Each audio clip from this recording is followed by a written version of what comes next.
It was supposed to be a glamorous evening, a chance for me to support my wife, Sophia, at her company's prestigious annual gala. The event was held at the Grand Skyview Hotel, a luxurious venue in downtown Los Angeles, with its sparkling chandeliers and panoramic views of the city skyline.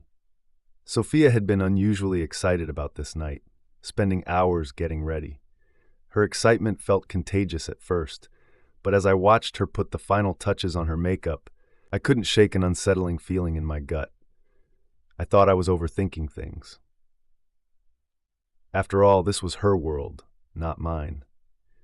Sophia worked in corporate marketing, a fast-paced, high-pressure environment filled with ambitious professionals. I, on the other hand, was a contractor, a hands-on guy who preferred the smell of sawdust to the clinking of champagne glasses. Still, I wanted to support her, even if it meant feeling out of place. Little did I know, this night would shatter my world. As soon as we entered the room, I noticed how easily Sophia moved through the crowd, charming her coworkers with her laughter and radiant smile. She seemed to light up the room, and for a moment I felt proud. But as the night went on, that pride began to morph into something darker, an aching sense of detachment. It started small. She barely acknowledged me throughout the evening, leaving me to linger near the bar while she mingled with her colleagues. I tried to convince myself that she was just busy networking, but then I began noticing the whispers. Groups of her coworkers would glance at me, exchange knowing smirks, and quickly look away. I couldn't shake the feeling that I had become the punchline to a private joke. Something was off, but I couldn't put my finger on it. Then I saw him, Ryan. Ryan was tall, confident, and too familiar with my wife. Dressed in a sharp suit, he exuded the kind of arrogance that made me bristle. From the moment I saw the way he hovered around Sophia, I knew there was more to their relationship than she'd ever let on. His hand rested on the small of her back, his body language far too intimate for mere coworkers. My stomach churned as I watched them laugh together. She looked at him in a way she hadn't looked at me in years. I tried to brush it off, telling myself I was imagining things, but then Ryan walked over to me with Sophia by his side. "So, you're Sophia's husband?" he said with a smirk, his tone dripping with condescension. "She's told me so much about you." Before I could respond, Ryan turned to Sophia and said something that made my blood boil. "Come on, let's dance." I expected Sophia to laugh it off, to turn to me for reassurance, to show some sort of loyalty. But instead, she smiled and said, "You don't need his permission, Ryan. Let's go." Her words hit me like a freight train. I stood there stunned as Ryan took her hand and led her to the dance floor. Whispers rippled through the crowd, and I could feel their eyes on me, their pity and judgment like daggers in my back. I watched as they danced. It wasn't just a dance. It was a performance, an intimate display meant to humiliate me. Ryan's hands lingered too long on her waist, pulling her closer, while Sophia made no effort to stop him. Their movements were provocative, inappropriate, and downright disrespectful. My heart raced as I clenched my fists, fighting the urge to storm over and put an end to it. But I couldn't. I was paralyzed by the humiliation, by the realization that whatever respect or love Sophia once had for me was gone. Then Ryan crossed the line. With a smug smirk directed at me, he slid his hand under Sophia's blouse, his fingers tracing her back. Gasps rippled through the room as the crowd froze, their whispers now replaced with stunned silence. That was it. I couldn't take it anymore. The humiliation, the betrayal, it all came crashing down on me. I stormed across the room, my voice trembling with rage as I shouted, "Hands off her!" The crowd parted like the Red Sea, all eyes on me as I confronted them. Ryan smirked, his arrogance unwavering as he leaned closer to Sophia and said, "What are you going to do about it? Face it, man. She doesn't want you anymore." His words were a dagger to my heart. I felt a surge of rage I'd never felt before.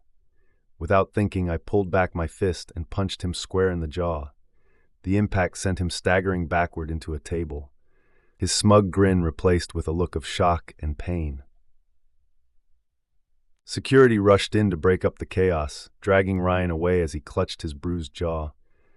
But the damage was already done. The room was silent, the weight of what had just happened hanging heavy in the air. And then Sophia turned on me. "What the hell is wrong with you?" she screamed, her voice filled with anger. "You've ruined everything." Her words cut deeper than Ryan's taunts ever could. She wasn't angry at him for crossing the line. She was angry at me for standing up for myself, for exposing the truth about her betrayal. I realized then that this wasn't just a moment of weakness on her part. This was who she had become, a woman who valued her image and her affair partner more than her husband. In the days that followed, the full extent of her betrayal came to light. Ryan wasn't just a coworker, he was her affair partner, and their relationship had been going on for months. Nearly everyone at her workplace knew about it. The whispers, the glances, the smirks, they were all because I had been the clueless husband, the fool who didn't know his wife had been cheating.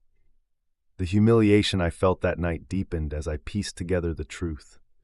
But instead of breaking me, it fueled me. I refused to let her affair define me. The first thing I did was file for divorce. I wasn't going to let Sophia manipulate me with empty apologies or excuses. She had made her choice, and I was making mine. Ryan didn't escape unscathed either. His inappropriate behavior at the gala was reported to HR, and within weeks he was fired for misconduct. As for Sophia, her reputation at work was destroyed. The affair that had made her the center of attention now made her a pariah. Her coworkers distanced themselves, unwilling to associate with someone who had caused such a public scandal. Looking back, that night was the most painful experience of my life, but it was also the most important. It taught me a lesson I'll never forget. You can't control someone else's loyalty, but you can control how much of yourself you're willing to lose for them. Walking away wasn't easy. It was messy and painful, but it was also liberating. For the first time in years, I felt like I was in control of my life. I focused on rebuilding myself, physically, emotionally, and mentally. I started therapy, reconnected with old friends, and even found a new passion for woodworking, turning it into a small side business. If you're watching this and you've been through something similar, I want you to know this. You are worth more than someone else's betrayal. Don't let their actions define your worth. Walking away isn't weakness, it's strength. It's choosing to value yourself when someone else didn't. Thank you for being part of my story. If it resonated with you, please give this video a thumbs up and consider subscribing to our channel. We're building a community of people who value self-respect, personal growth, and meaningful storytelling. Don't forget to click the notification bell so you never miss next videos of Realm of Cheating.